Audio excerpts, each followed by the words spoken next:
இப்போ நம்ம பார்க்க போகிறது 10th மேக்ஸ் 3rd சாப்டர் எடுத்துக்காட்டு 3.37 பார்க்க போகிறோம். என்ன கொஷின் கொடுத்துருக்காங்க நமக்கு, 17 அடி நீளமுள்ள ஓர் ஏணி ஒரு சுவரின் மீது சாய்ந்துள்ளது. தரை ஏணி மற்றும் செங்குத்து சுவர் மூன்றும் ஒரு செங்கோண முக்கோணத்தை உருவாக்குகின்றன.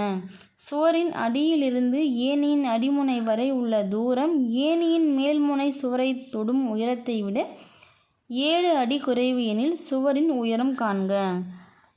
இப்போ நமக்கு என்ன கொடுத்துருக்காங்க, இப்போ ஒரு ஏணி எப்படி இருக்கும், செவ்வறு மேலே காய்ச்சி வச்சுருப்பாங்களா, அப்போது இது செவ்வறுன்னு எடுத்துக்கலாம். சரிங்களா, இங்கே சாய்ச்சி வச்சுருக்கிறது தான் ஏணி. டிராயிங் பென்சிலில் போட்டுக்கோங்க நீட்டாக. இப்போது இது செவ்வறு, இது ஏணும் போது கீழே இருக்கிறது தரை. சரிங்களா, இது செவ்வறு, இது ஏணி, இது தரை. அப்போது இந்த ஏணியோட நீளம் எவ்வளோ கொடுத்துட்டாங்க, நமக்கு 17 அடின்னு கொடுத்துட்டாங்க.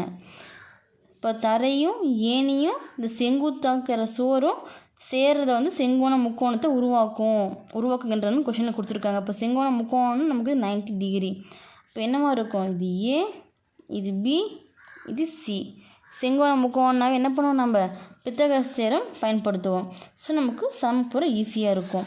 நம்ம என்ன கேட்டாங்க, சுவரின் அடியிலிருந்து ஏணியின் அடிமுனை வரை உள்ள தூரம் ஏணியின் மேல்முனை சுவரை தொடும் உயரத்தை விட 7 அடி குறைவு. இப்போ நம்மள இந்த ஏபி, இந்த சுவரோட சுவரின் உயரம் கேட்டிருக்காங்களா, இது நம்ம கண்டுபிடிக்கணும். சரிங்களா, நமக்கு தெரியாது. இப்போ என்ன பண்ணலாம், இதை எக்ஸ்ன்னு எடுத்துக்கலாமா, இது எக்ஸ்ன்னு எடுத்துக்கலாம். இது எக்ஸ்ன்னு எடுத்தாச்சு. இது கீழே இருக்கிறது 7 அடி குறைவு. இதிலேருந்து 7 அடி குறைவு, இதுக்கு நம்ம ஒரு மதிப்பு கண்டுபிடிச்சோம்னா இதிலிருந்து இந்த கீழே இருக்கிற தரை இதுக்கும் தரைக்கும் இந்த கீழே இருக்கிற அடிசுவருக்கும் ஏணிக்கும் உள்ள டிஸ்டன்ஸ் பார்த்திங்கன்னா 7 அடி கம்மி. அப்போ இங்கே எதனா ஒரு மதிப்பு இருந்துச்சுன்னா இந்த மதிப்புலேருந்து 7 மைனஸ் பண்ணி எழுதுவோம். அப்போ எந்த மதிப்புமே இல்லை, அப்போ எக்ஸை மைனஸ் பண்ணி தான் எழுதணும். X minus 7. அப்போ எக்ஸ்க்கு ஒரு மதிப்பு கண்டுபிடிச்சோம்னா அந்த மதிப்பு தான் நமக்கு சுவரோடைய நீளமாக இருக்கும். அதிலிருந்து -7 லெஸ் பண்ணாங்கன்னா அது நமக்கு கீழே இருக்கிற தரையினுடைய நீளமாக இருக்கும். சரிங்களா, பித்தகோரஸ் தேற்றம் படி ஃபார்முலா நமக்கு தெரியும். AC square equal AB square plus BC square. Formula பிளாக்கில் கொடுத்துக்கோங்க. உங்களுக்கு தேவைன்னா இங்கே 17 அடின்னு எழுதியிருக்கோமா, இங்கே எக்ஸ் அடி, அங்கே எக்ஸ் மைனஸ் 7 அடி இப்போ எழுதிக்கோங்க. இப்போ ஏசியோடைய மதிப்பு என்ன கொடுத்துருக்காங்க, நமக்கு ஏசி 17 ஸ்கொயர் இருக்கிறதுனால 17 ஸ்கொயர் ஈக்குவல் ஏபி என்ன எக்ஸு, அப்போ எக்ஸு இங்கே ஸ்கொயர் இருக்கிறதுனால எக்ஸ் ஸ்கொயர் ப்ளஸ் பிசி என்ன எக்ஸ் மைனஸ் 7. அப்போ இங்கே என்ன வரும், எக்ஸ் மைனஸ் 7 ஸ்கொயர் இருக்கிறதுனால ஹோல் ஸ்கொயர். இப்போ 17 ஸ்கொயர்னு என்ன வரும், 17 × 17 வருமா, 17 பெருக்குனா 289 வருமா, எடுத்து எழுதிக்கலாம். 289 ஈக்குவல் எக்ஸ் ஸ்கொயர் ப்ளஸ்ஸு இது நமக்கு எப்படி இருக்குது பாருங்கள், A minus B whole square மெத்தடில் இருக்கா. அப்போ இது எப்படி எழுதலாம், நம்ம A square plus B square minus 2ab இந்த ஃபார்மேட்டில் மாற்றி எழுதலாமா. இப்போ எழுதும் போது ஏ என்ன, இங்கே ஏக்கு பதில் எக்ஸு, பிக்கு பதில் 7. இப்போ ஃபஸ்ட்டு என்ன வரும், எக்ஸ் ஸ்கொயர், செகண்ட் என்ன வரும், பிக்கு பதில் 7. அப்போ 7 ஸ்கொயர், தேர்டு மைனஸ் 2 × ஏவோட மதிப்பு என்ன, இங்கே ஏக்கு பதில் எக்ஸ் இருக்குது, பிக்கு பதில் 7 இருக்குது, 2 எக்ஸு × 7. சரிங்களா, 289 ஈக்குவல் இங்கே ஒரு எக்ஸ் ஸ்கொயர், இங்கே ஒரு எக்ஸ் ஸ்கொயர், ரெண்டும் ப்ளஸில் தான் இருக்குது. அப்போ கூட்டினா என்ன வரும், 2 எக்ஸ் ஸ்கொயர் ப்ளஸ் 7 ஸ்கொயர். 7 ஸ்கொயர்னால் 7 × 7, 7 பெருக்குன்னா 49. அடுத்து minus 2 × X, 2 x, 2 X × 7, 2 7 14, X அப்படியே வந்துடும். சரிங்களா, இப்போ டேர்ம்லாம் ஒரே பக்கம் கொண்டு போயிடலாமா. இந்த 289 இந்த பக்கம் ப்ளஸில் இருக்குது, அது ஈக்குவலுக்கு இந்த பக்கம் வரும்போது மைனஸில் வருமா. இப்போ இங்கே என்ன ஆகும், எதுவுமே இல்லை, 0 ஆயிரும். இந்த 2x ஸ்கொயர் அப்படியே வந்துடும், ப்ளஸ் 49 அப்படியே வரும், மைனஸ் 14 எக்ஸ் அப்படியே வந்துடும். அந்த ப்ளஸ் இங்கே வந்துச்சுன்னா மைனஸ் 289 மாறும். இந்த 0 போட்டிருக்கோன்னா எதுவுமே இல்லை, அதில் 0 போட்டிருக்கோம். சரிங்களா, இப்போ 0 equal 2 X square plus 49 minus 289 கழிச்சா என்ன வரும்? நமக்கு மைனஸ் 240 வரும். ஆர்டர் எக்ஸ் ஸ்கொயர் எக்ஸு மாறிலி உறுப்பு எழுதிக்கலாமா சமன்பாடு வடிவத்தில்? இப்போ 2x² மைனஸ் 14x 49 மைனஸ் 289 கழிச்சா என்ன வரும்? நமக்கு 240. பெரியனுக்கான குறி மைனஸ்ன்றதுனால மைனஸ் 240. சரிங்களா? இது எப்படி மாற்றி எழுதிக்கலாமா? 2x² minus 14x minus 240 equal 0. சரிங்களா?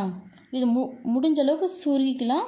சமன்பாடு சுருக்கும்போது என்ன வரும்? இங்கே 2 இருக்குது 14, இங்கே 240. இது எல்லாமே நமக்கு என்ன ஆகும்? 2ஆல் வகுப்படுமா?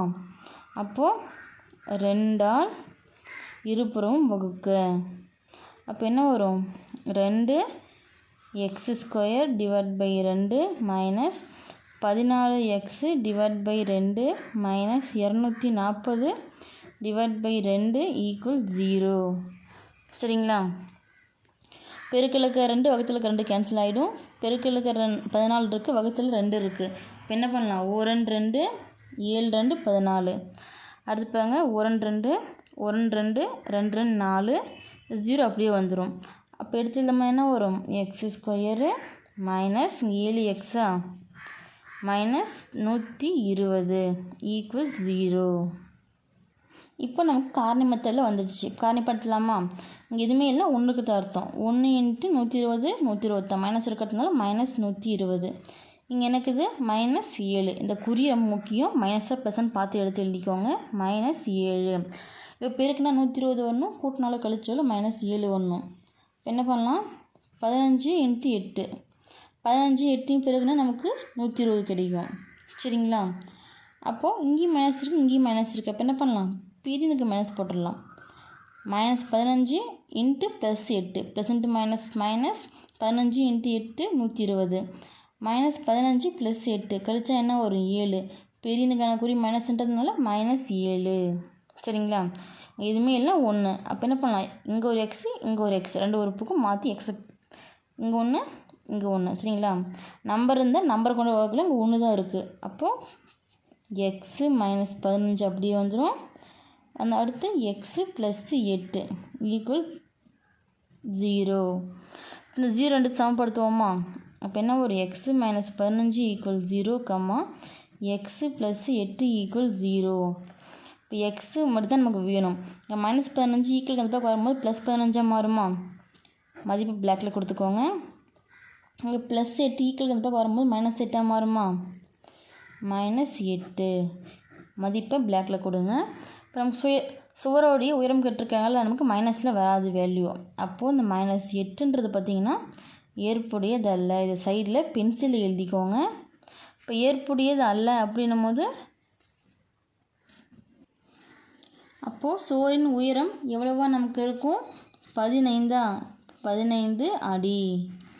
சரிங்களா? சப்போஸ் கொஷினில் வந்து நமக்கு கீழே இருக்க தரையோட டிஸ்டன்ஸையும் கேட்டிருந்தாங்க. என்ன பண்ணுறீங்க? எடுத்து சுவரின் அடியிலிருந்து ஏணியின் அடிமுனை வரை உள்ள தூரம் அப்படின்னு கொடுத்து, ஏன்னா எக்ஸ் மைனஸ் நம்ம 7ன்னு எடுத்துருக்கோமா?